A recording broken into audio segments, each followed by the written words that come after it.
Muy estimados televidentes, es un gusto llegar hasta ustedes por medio de la televisión que nos da la oportunidad de compartir algunas reflexiones que nos ayuden en nuestro empeño por salir adelante cada día, inspirados por la palabra de Dios, que es fuente de vida y esperanza para todos en las circunstancias tan difíciles, desafiantes y complejas que vive nuestro país.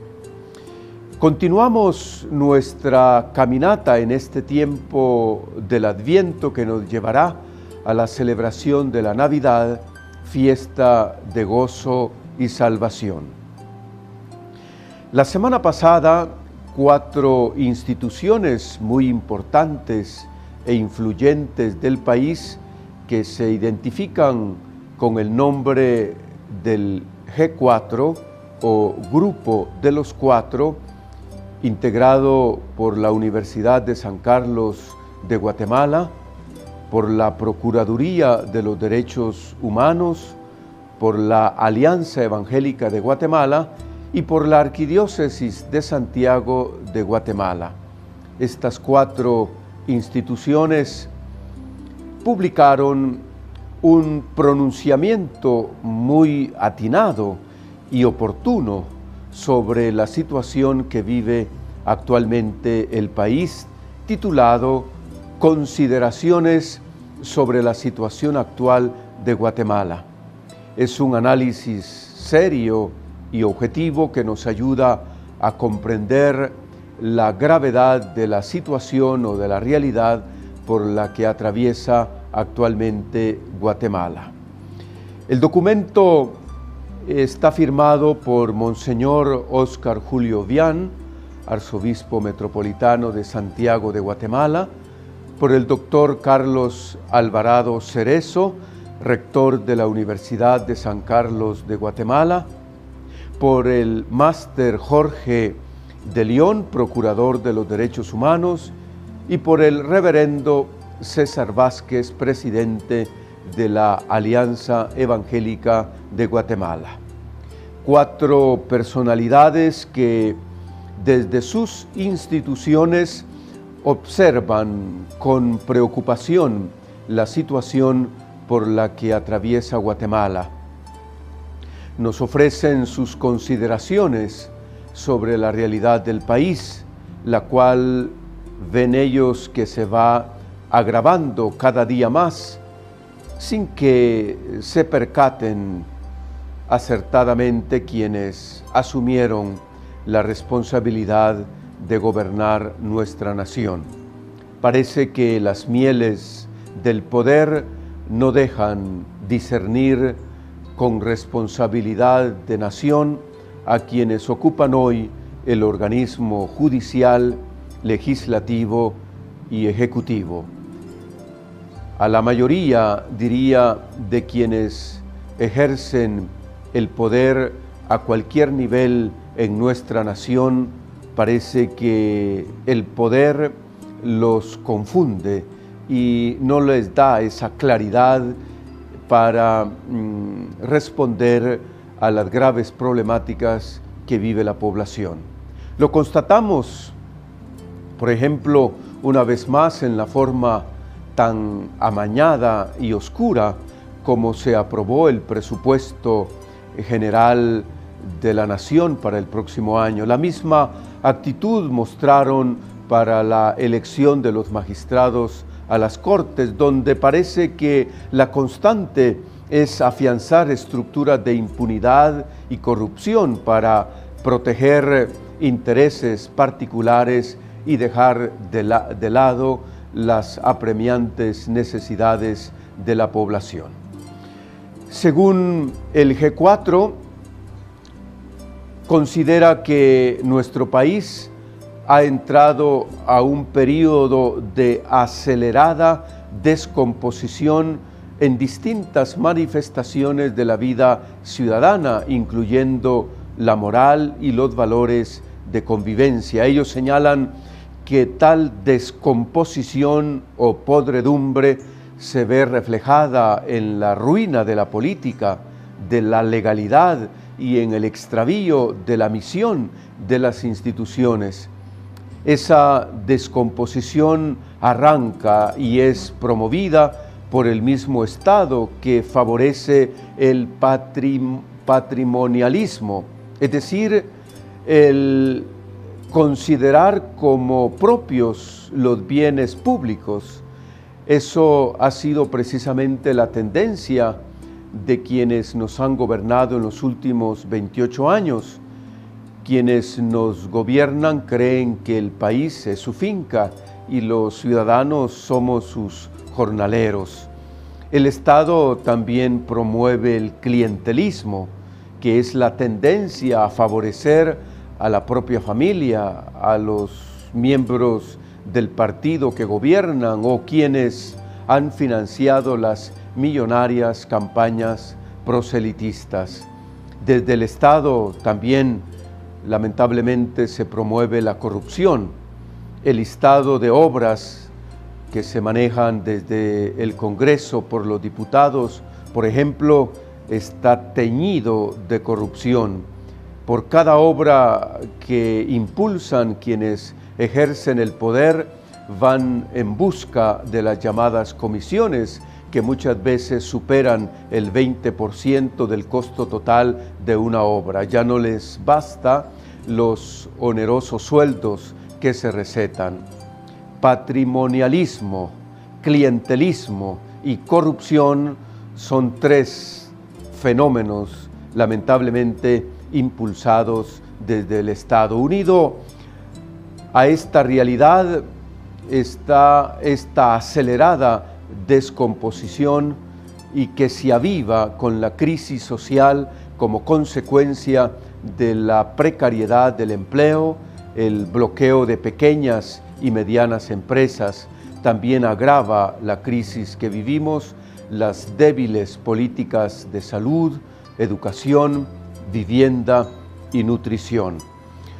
Otro elemento que hay que observar en la situación actual del país es la huida de talentos jóvenes. Según el G4, este hecho se da en todos los estratos de la sociedad y en prácticamente todo el territorio nacional. Es triste constatar que ya nuestros jóvenes no encuentran futuro en Guatemala. Su propia patria los expulsa o los sacrifica para mantener un estatus de corrupción e impunidad. Somos un país que está descendiendo en picada al caos, como ha ocurrido en algunos países de África y del Caribe, por la pérdida del talento humano y la degradación forzada de los valores de convivencia. La clase política actual y quienes nos han gobernado hasta la fecha nos están llevando hacia un Estado fallido, es decir, un Estado fracasado. Ese conjunto de problemas, acelerada descomposición del Estado, de sus instituciones y de la dirigencia política, exacerbamiento de la crisis social con altos niveles de conflictividad que favorece la represión y la criminalización de parte de quienes gobiernan, la fuga de talento joven y la situación de caos en la que vivimos nos está acercando riesgosamente a una condición de disolución social por la pérdida de la autoridad legítima materializada en el Estado. En ese contexto de profunda crisis que he descrito y que vive actualmente nuestro país con su secuela de sufrimiento y subdesarrollo, en ese contexto sitúo hoy la apremiante llamada a la conversión lanzada por Juan Bautista, cuya voz se hace escuchar desde el desierto, urgiendo a preparar el camino al Señor y a enderezar sus senderos. El Evangelio del segundo domingo de Adviento, estimados televidentes, nos está pidiendo que vayamos al desierto de nuestra vida.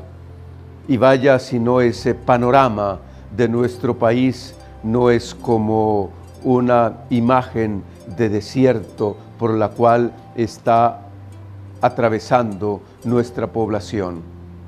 Es decir, entonces que tenemos que tomar conciencia de la situación en la que estamos, donde se imponen los llamados dioses de la tierra que se alimentan con la sangre de las numerosas víctimas de los empobrecidos y marginados.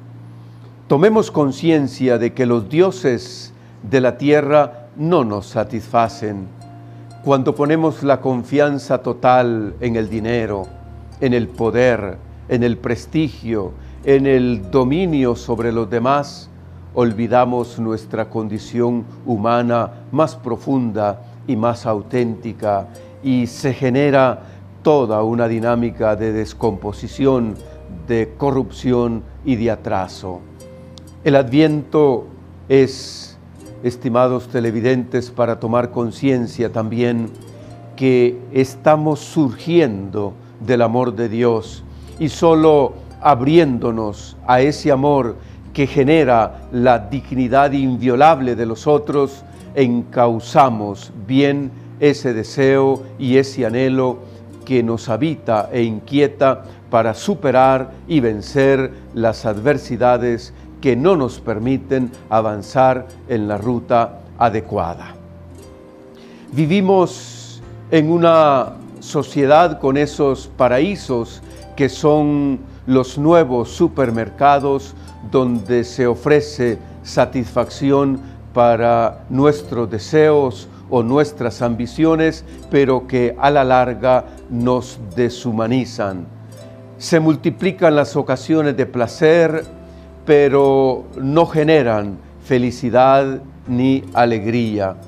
En este vacío existencial de la sociedad en la que estamos, la palabra de Dios del segundo domingo de Adviento nos llama a allanar los caminos. Nos exige que lo torcido se enderece y así se manifestará la gloria del Señor, porque la gloria de Dios es que el hombre y la mujer vivan dignamente, y así iremos satisfaciendo la sed auténtica de Dios que da consistencia a nuestras vidas.